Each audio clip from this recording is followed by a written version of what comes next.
Louvado seja o Senhor, estamos aqui novamente depois de uma semana e nós podemos ver que os dias passam muito rápido. A volta do Senhor está chegando. Essa é a nossa esperança e é o nosso desejo. Enquanto isso, nós estamos peregrinando nessa terra, estamos concluindo a nossa jornada.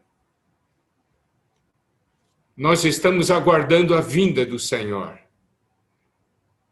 E enquanto aguardamos a vinda do Senhor, nós vamos vivendo uma vida segundo a sua vontade, segundo a sua palavra. E é isso que nós começamos a ver na sexta-feira passada e vamos continuar hoje. Que viver nós devemos ter um viver de aguardar a volta do Senhor. Nós vimos em 1 Tessalonicenses capítulo 1, que a igreja, Paulo chama de igreja dos Tessalonicenses. Em outras porções, Paulo havia falado a igreja de Deus, igreja de Cristo, e aqui ele diz, igreja dos Tessalonicenses, mostrando que a igreja pertence a Deus, que a igreja é de Cristo, mas também pertence a nós, porque nós somos um com o Senhor.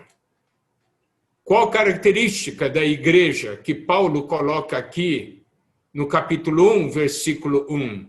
Igreja dos Tessalonicenses em Deus Pai e no Senhor Jesus Cristo. Aqui nós podemos ver que nós todos devemos ter uma característica, que é estar em Deus Pai e no Senhor Jesus Cristo. São dois aspectos muito importantes.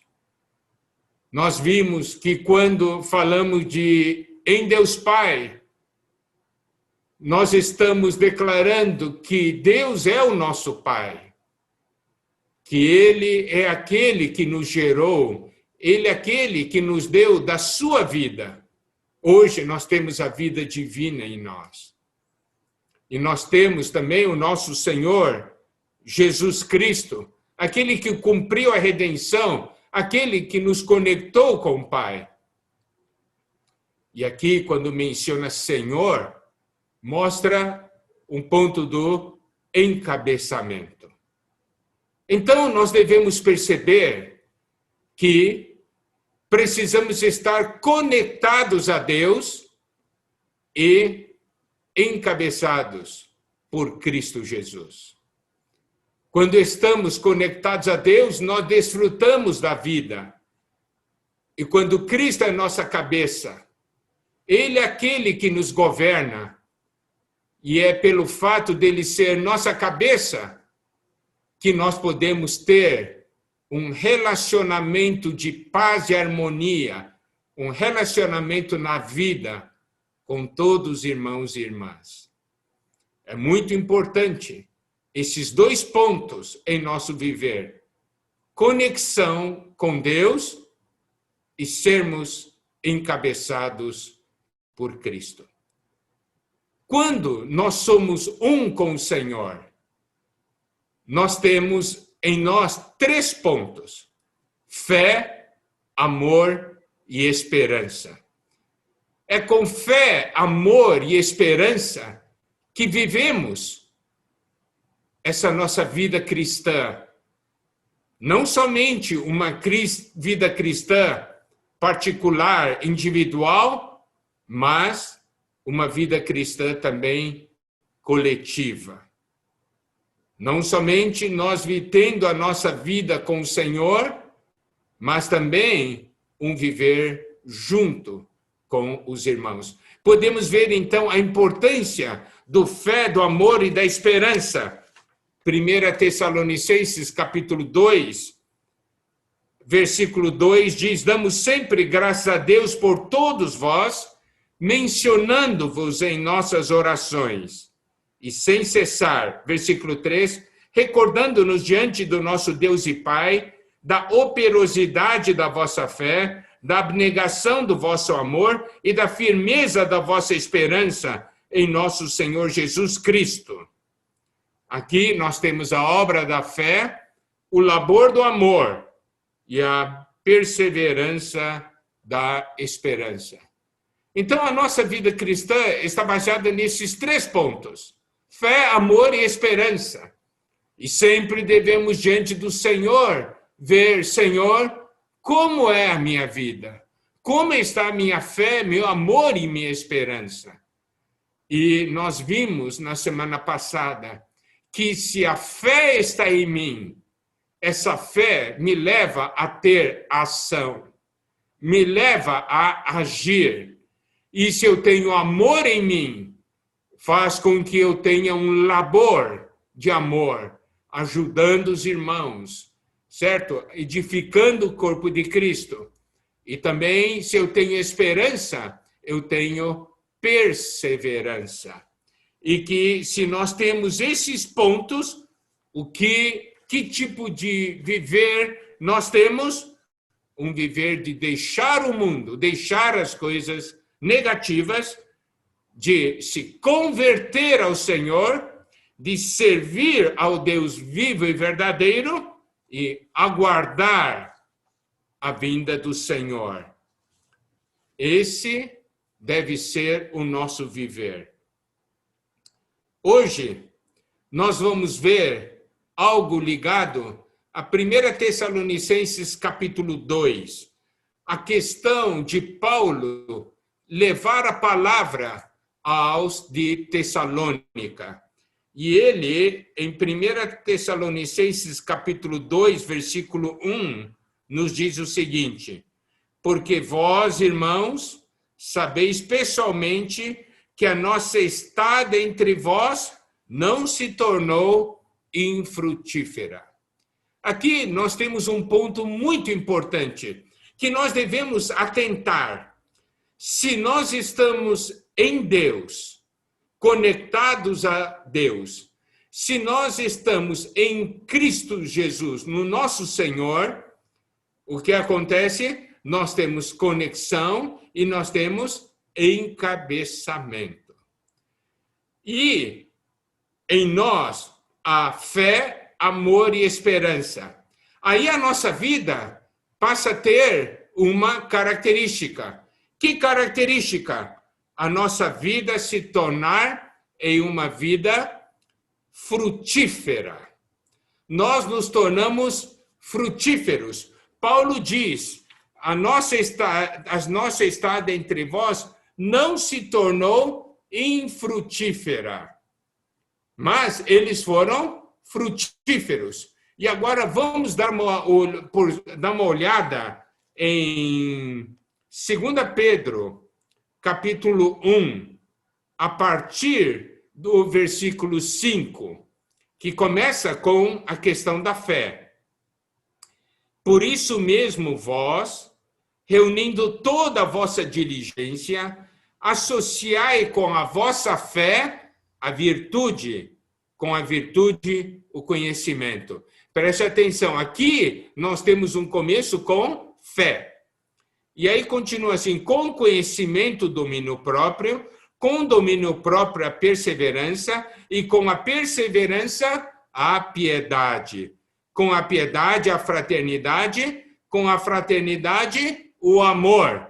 Nós vemos aqui o amor. Começou com fé, e aqui nós temos o amor no final.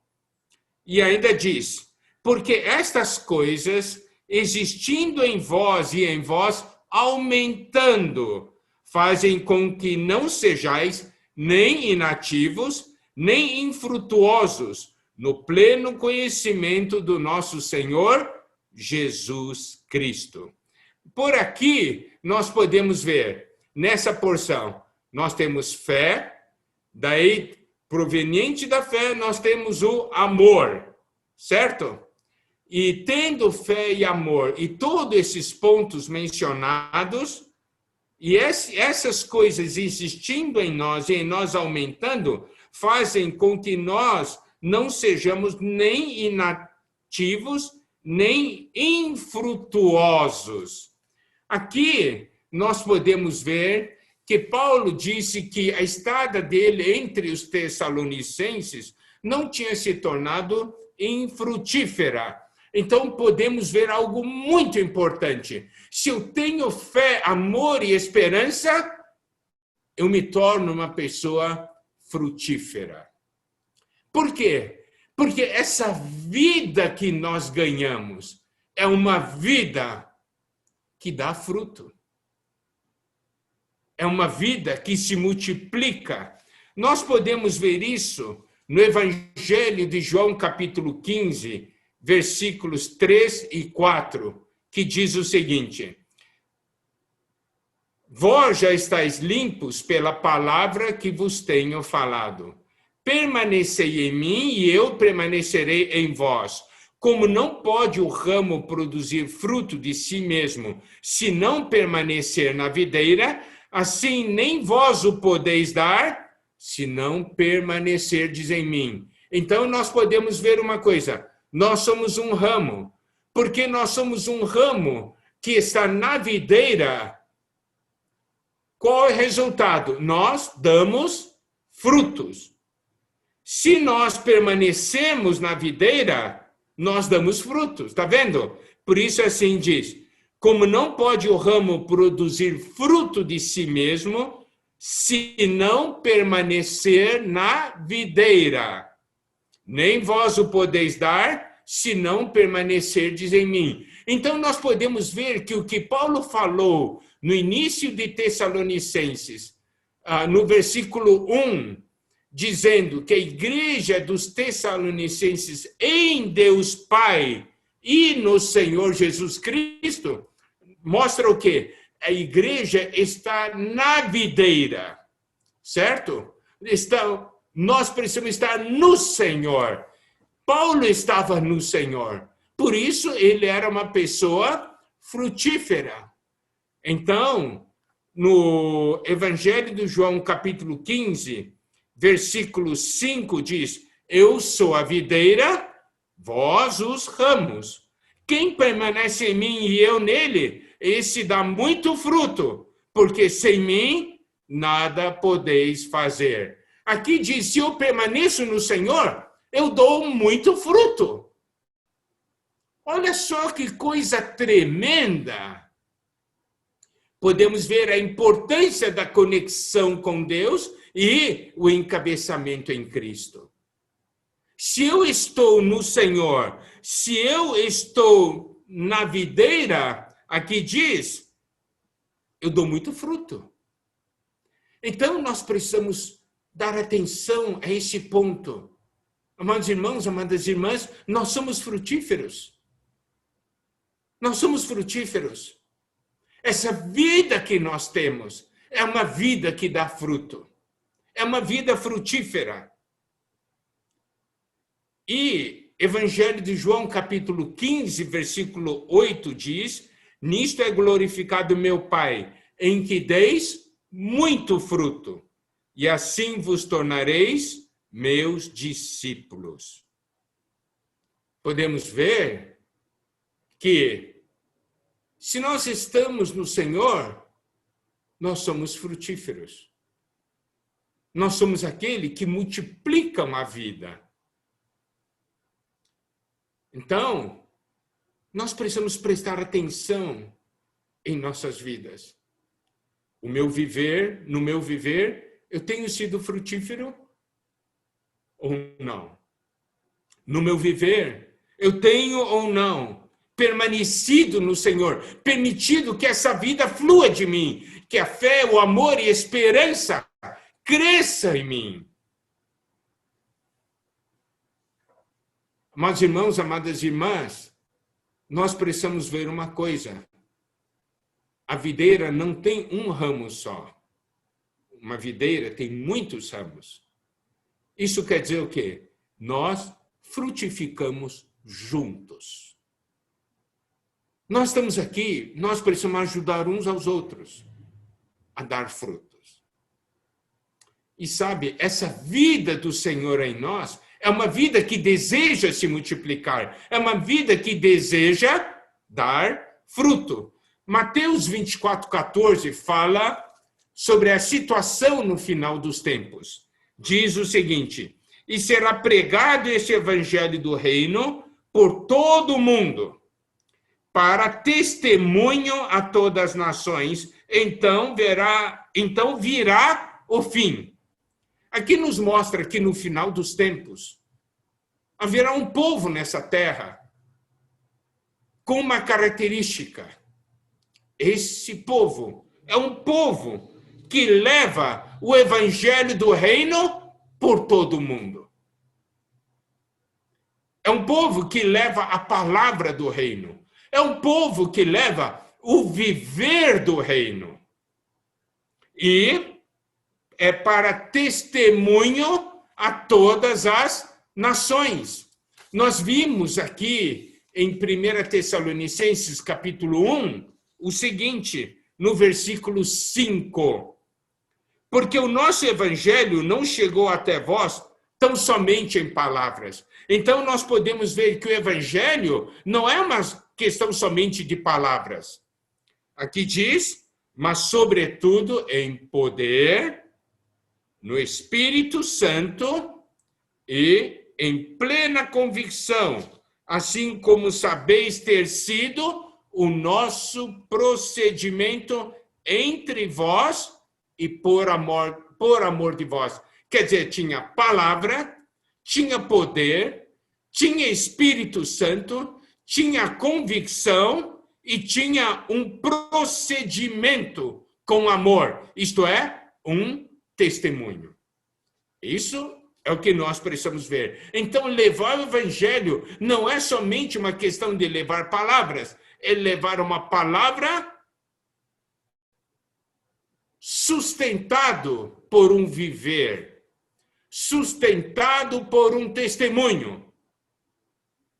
Isso é que gera frutos. Isso, amados irmãos, é muito importante nós percebermos.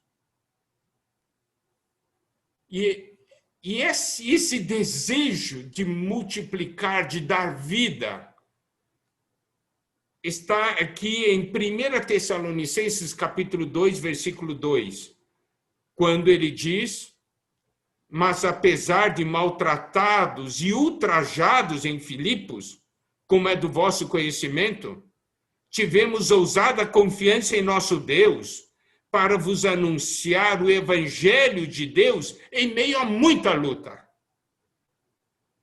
Eles tinham sido maltratados e ultrajados em Filipos. Eles desistiram do evangelho, do viver, de um viver diante de Deus, de um viver de testemunho? Não. Eles foram maltratados e ultrajados, mas eles não desistiram. Por quê? Eles tinham fé, amor e esperança. Por que eles tinham fé, amor e esperança? Porque estavam conectados em Deus. Amados irmãos, amadas irmãs, nesse final dos tempos, Deus quer usar a cada um de nós para mudar a situação desse mundo, começando pela nossa casa. Começando no nosso relacionamento com os nossos familiares. Você pode dizer, como eu vou mudar? É com fé, amor e esperança. Está vendo? Porque quando nós temos fé, amor e esperança, nós temos um testemunho.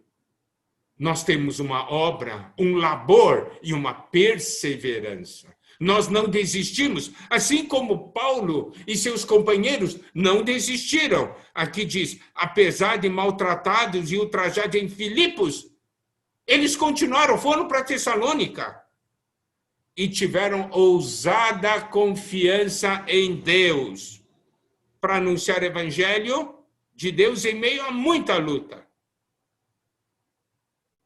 Amados irmãos, amadas irmãs, nós todos temos uma função, dar vida. Dar vida às pessoas. Primeiramente, ganhar vida, é claro. Mas daí, nós temos que dar vida. Dar vida às pessoas. Como que nós damos vida? Levando o evangelho. levando a palavra, levando um testemunho, levando um viver. Toda vez que levamos vida a uma batalha, levamos vida às pessoas à batalha, porque nós lutamos contra os poderes das trevas, contra os poderes da morte.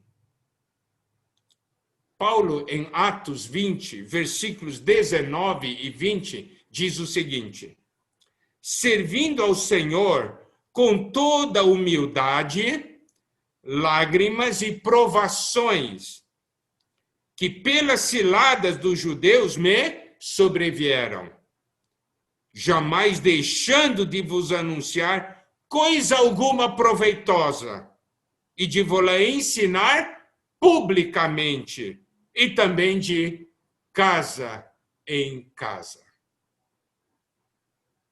Ele estava servindo ao Senhor com toda humildade, lágrimas e provações. Como ele servia ao Senhor? Servindo as pessoas. E aqui ele disse: jamais deixando de vos anunciar coisa alguma proveitosa. Quer dizer que quando ele tinha algo proveitoso, ele anunciava, ele levava as pessoas, porque ele sabia, isso é algo que Deus me deu, mas não é só para mim, é para todos. Daí ele ensinava publicamente de casa em casa. Sabe de uma coisa, amados irmãos, amadas irmãs? Nesses tempos finais, nós todos estamos passando por muitas provações, passando por muitas tribulações. Mas nós não desistimos. Nós não desistimos. Eu gostaria de ler com os irmãos Romanos capítulo 8, versículo 35, que diz: quem nos separará do amor de Cristo? Será tribulação, ou angústia, ou perseguição, ou fome, ou nudez, ou perigo, ou espada? Quem nos separará do amor de Cristo? Sabe o que isso significa em termos práticos? Significa o seguinte: muitas vezes, quando nós passamos por dificuldades, tribulações, quando passamos por angústia, passamos por perseguição, passamos por fome, ou nudez, ou perigo, ou espada, nós temos um conceito: Deus não me ama mais. Ele me abandonou. E isso me separa do amor de Cristo. Eu não creio mais no amor do Senhor. Cristo me ama, mas eu já não desfruto desse amor. Por quê? Porque eu permiti que a tribulação me separasse do amor de Cristo. Os irmãos estão entendendo? Nesses tempos difíceis, você ainda sente que Cristo ama você? Você tem a certeza de que Cristo ama você? Esse versículo é muito precioso. Romanos 8:35. Quem nos separará do amor de Cristo? Vai ser tribulação? Será tribulação? Irmão, a tribulação vai separá-lo do amor de Cristo? Angústia? Perseguição? Fome? Nudez? Perigo? Espada? Versículo 37 diz: em todas essas coisas, porém, somos mais que vencedores por meio daquele que nos amou. Aqui fala sobre ser vencedor. Ser vencedor em meio à tribulação. Ser vencedor em meio à angústia. Ser vencedor em meio à perseguição. Em meio à fome, em meio à nudez, a perigo ou espada. Aqui diz: em todas essas coisas, porém, somos mais que vencedores por meio daquele que nos amou. É por meio de Cristo que nós vencemos essas coisas. E nós não permitimos que nenhuma dessas coisas nos separe do amor de Cristo. Versículo 38. Pois estou bem certo de que nem a morte, nem a vida, nem os anjos, nem os principados, nem as coisas do presente, nem do porvir, nem os poderes, nem a altura, nem a profundidade, nem qualquer outra coisa poderá separar-nos do amor de Deus que está em Cristo Jesus, nosso Senhor. Nada poderá separar-nos do amor de Deus que está em Cristo Jesus, nosso Senhor. Amados irmãos, amadas irmãs, quando nós nos dispomos a servir a Deus, quando nós nos dispomos a buscar o Senhor, o inimigo nos ataca. Muitas situações são levantadas. Nós vamos desistir? Nós vamos parar? Não. Nós podemos ver aqui, Paulo, no capítulo 2, versículo 2 de 1 Tessalonicenses, diz: apesar de maltratados, de ultrajados em Filipos, como é do vosso conhecimento, tivemos ousada confiança em nosso Deus para vos anunciar o evangelho de Deus em meio a muita luta. Porque ele tinha fé, amor e esperança. Ele levou adiante a missão que Deus lhe havia dado. Não é assim?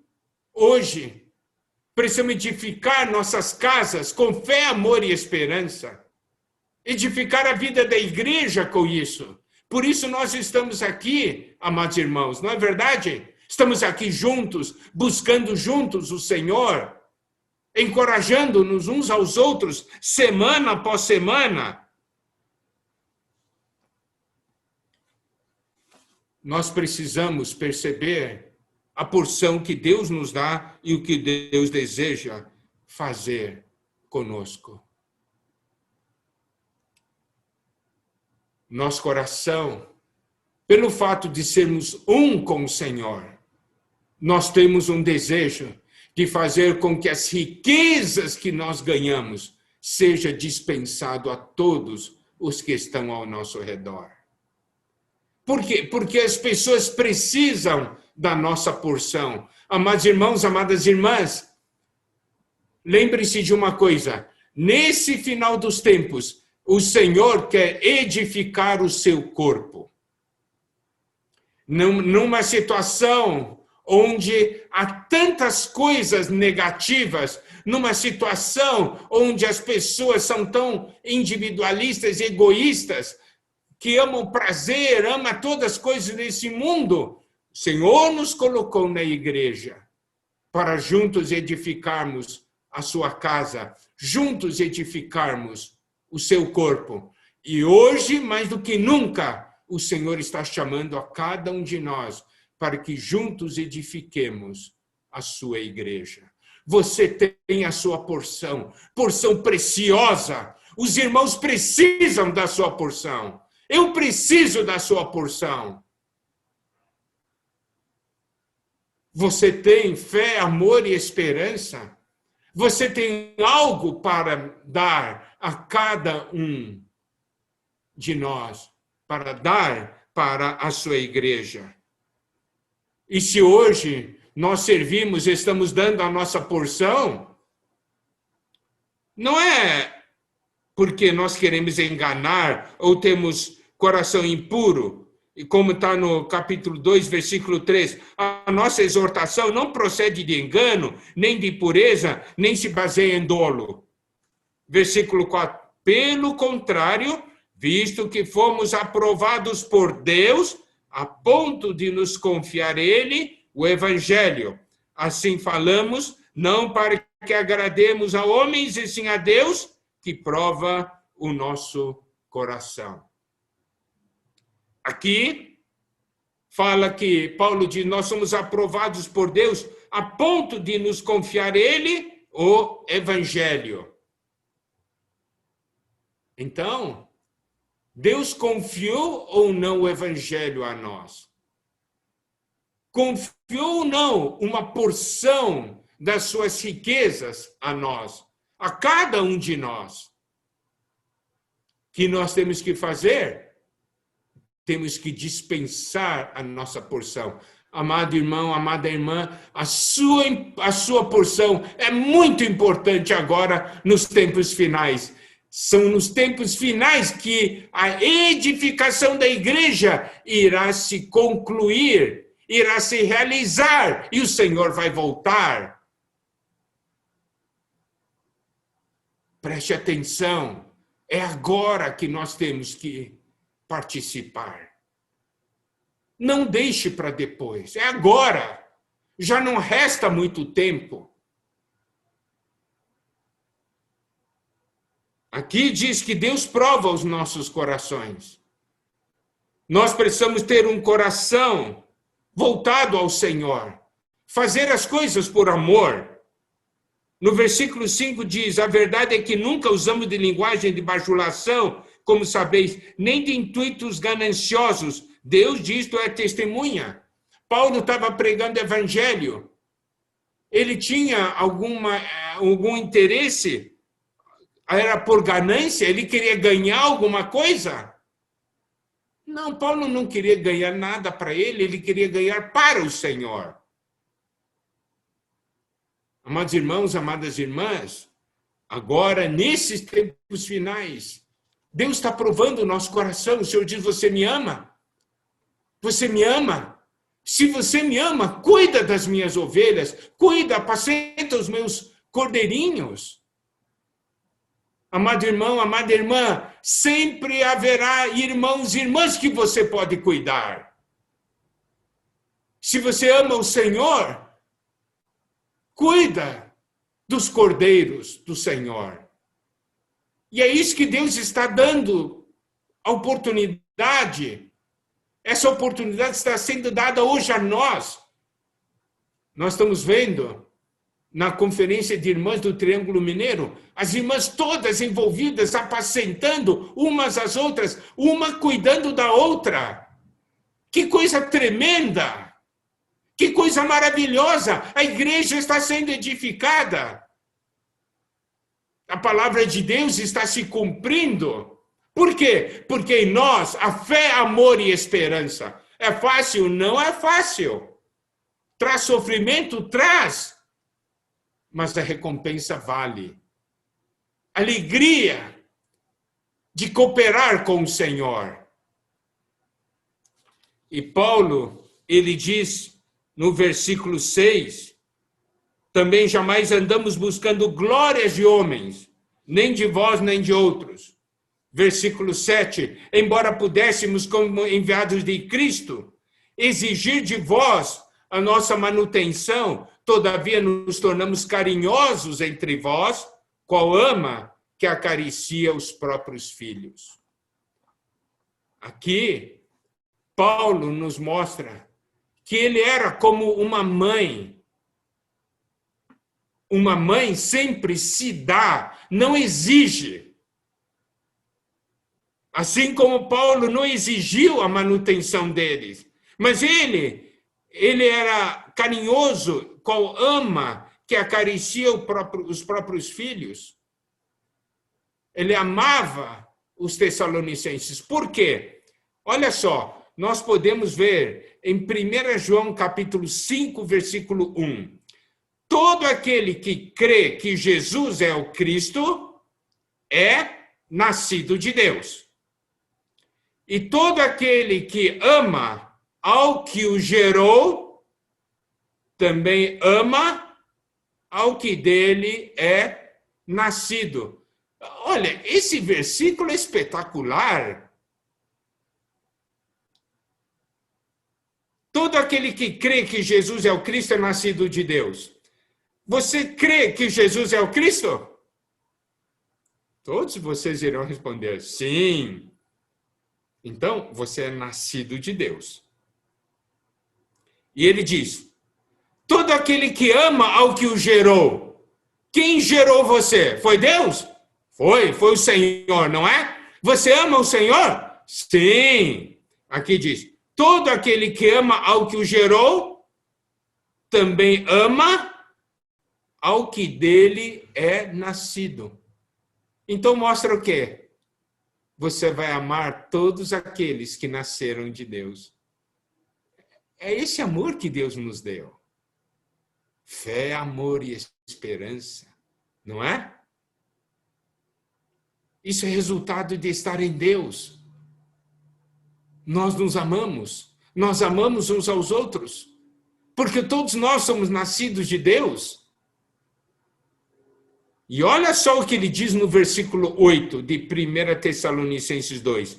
E assim, querendo-vos muito, estávamos prontos a oferecer-vos não somente o evangelho de Deus, mas igualmente a própria vida. Por isso que vos tornastes muito amados de nós. Então, Paulo disse assim, nós estamos prontos não somente de oferecer para vocês o evangelho, mas igualmente a própria vida.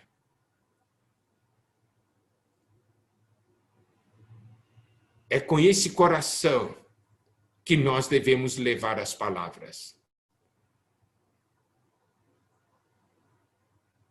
Eu quero levar a palavra para um irmão. Eu não quero somente dar a palavra para ele. Eu quero dar a minha própria vida a ele. Se eu tenho um coração, uma disposição de dar a própria vida, quando eu falo as palavras que Deus me confia, essas palavras têm poder e autoridade. 1 João 3,16 diz, nisto conhecemos o amor que Cristo deu a sua vida por nós e devemos dar a nossa vida pelos irmãos. O Senhor nos colocou na sua igreja. E o Senhor tem nos mostrado, então, esse princípio tão importante. Estar conectado a Deus e encabeçado por Cristo. Quando estou nessa união orgânica com o Senhor, eu sou um com o Senhor. Em mim é gerado fé, amor e esperança. E porque eu tenho fé, amor e esperança, no meu viver eu manifesto a obra, o labor e a perseverança. E o resultado é que eu tenho um viver frutífero. Um viver frutífero não quer dizer que é um viver fácil. É um viver de lutas, de tribulações, de sofrimentos, mas gera vida. Esse é um princípio muito importante que precisamos ver. Tanto problema, tantas tribulações, mas isso pode nos separar do amor de Cristo? Não.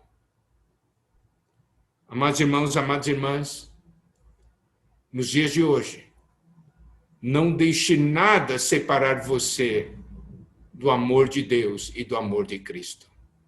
Nós vimos aqueles versículos em Romanos 8.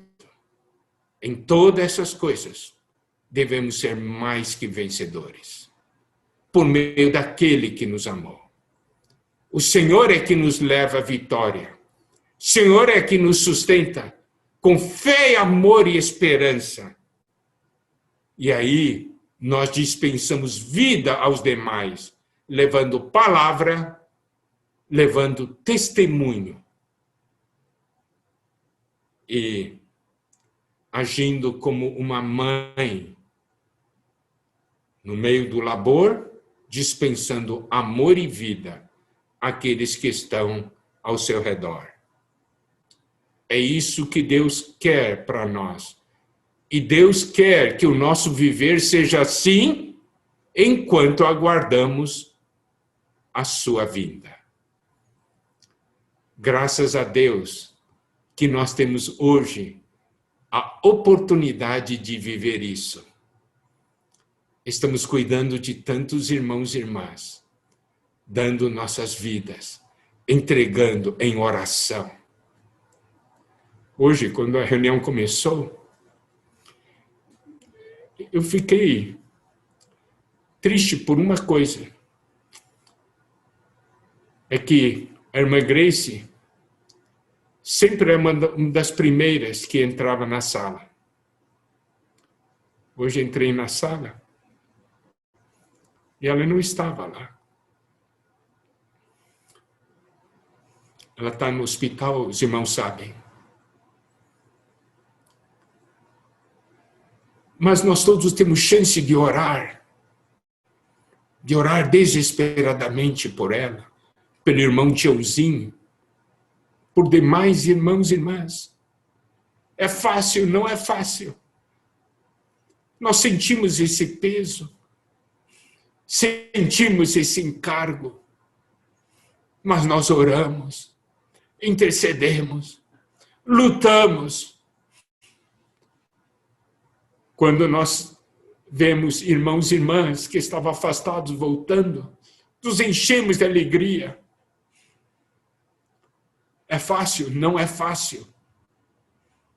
Exige lágrimas, labor, perseverança, mas nós somos esse povo. Um povo que tem fé, amor e esperança. Um povo cujo viver manifesta a obra, o labor e a perseverança.